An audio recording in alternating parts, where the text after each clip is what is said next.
Hi there, I'm Edward Kalstian, founder of EKH Capital, and welcome back to the channel. Today we're talking about a major financial milestone, saving your first $100,000. If you're wondering how to get there, I'll break it down into simple and actionable steps. Plus, I'll share some personal insights on my saving tricks.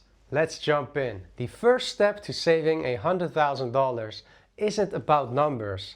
It's about mindset. Most people see saving as a sacrifice, but in reality, it's the price of future freedom. When you shift your perspective, saving becomes an opportunity, not a burden. One of the biggest traps to avoid: lifestyle inflation. When I landed my first full-time job after graduating, I could have gone all out, upgraded my apartment, bought a nice car, and spent more on luxuries. But instead, I kept living like a student. That one decision allowed me to save nearly 70% of my income. And here's the thing, having that first $100,000 in savings will likely completely change the way you approach opportunities. For example, say you have a solid job, but then a new offer comes along with a decent pay bump. You will be more inclined to take the leap. Without that financial cushion, the decision would have felt way riskier, and you might play it safe, staying put and missing out on higher earnings. Another example, buying a house. You could go for something smaller and more affordable, but thanks to your savings, you could opt to buy a house that is more future-proof, especially with the increasing house prices due to shortages in a lot of countries worldwide. A smaller home could also mean a smaller return on investment, and you might need to move more frequently due to life changes, adding extra costs like agent fees, taxes, and moving expenses. Here's the big lesson. That first $100,000 isn't just about having money in the bank, it's about having options. It gives you flexibility, confidence, and the ability to make choices that set you up for an even stronger financial future. So if you're working towards your first $100,000, don't just think about what you're giving up.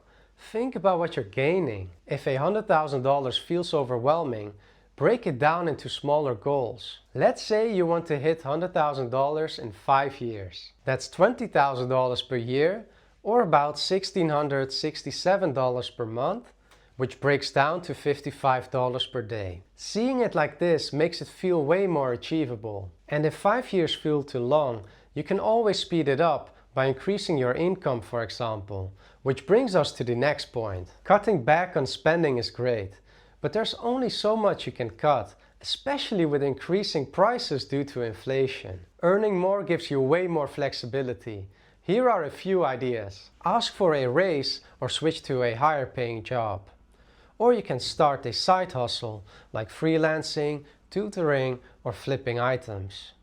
And also you could monetize a skill you already have, like graphic design, coding, or writing. For me, one thing that helped was taking the leap to a higher paying job. Increasing your income while keeping your expenses low is the fastest way to build savings. Most financial advice tells you to stop buying coffee or eating out. But the real savings come from cutting back on big expenses like housing. Can you get a roommate or move to a cheaper area? Transportation. Can you drive a used car or use public transport? What about cycling to work? And finally, subscriptions. Are you actually using all those streaming services? What about changing your insurance or utility providers for a better deal? For me, I saved a lot by keeping my housing expenses as low as possible. When I got my first full-time job straight after graduation, I lived 4 more years in the same studio that I lived in as a student. This requires a bit of stoicism, as your peers might be upgrading their lifestyle and you might feel left out on certain luxuries. However, in the long run, it feels like you really earned the luxuries, because you can have them with a sense of freedom at the same time. This makes you less dependent on these luxuries and more appreciative of what you have, as you achieved it through discipline. Saving is great, but investing is what makes your money grow. Even if you don't know much about investing, you can start simple with the following. A high-yield savings account for emergency funds. a 401k or IRA for retirement for the American audience, index funds like the S&P 500 for long-term growth. And if you want to invest in individual stocks, consider starting small and build your confidence over time. Individual stocks can be more volatile and require more thorough analysis and monitoring. If you invest $500 per month and get an 8% return, you'll hit $100,000 in about 10 years without doing anything extra. If you increase that to $1,000 per month, you'll get there in 6 to 7 years. The key to success? Automate your savings. Set up an automatic transfer so part of your paycheck goes directly into savings or investments. This way, you don't have to rely on willpower.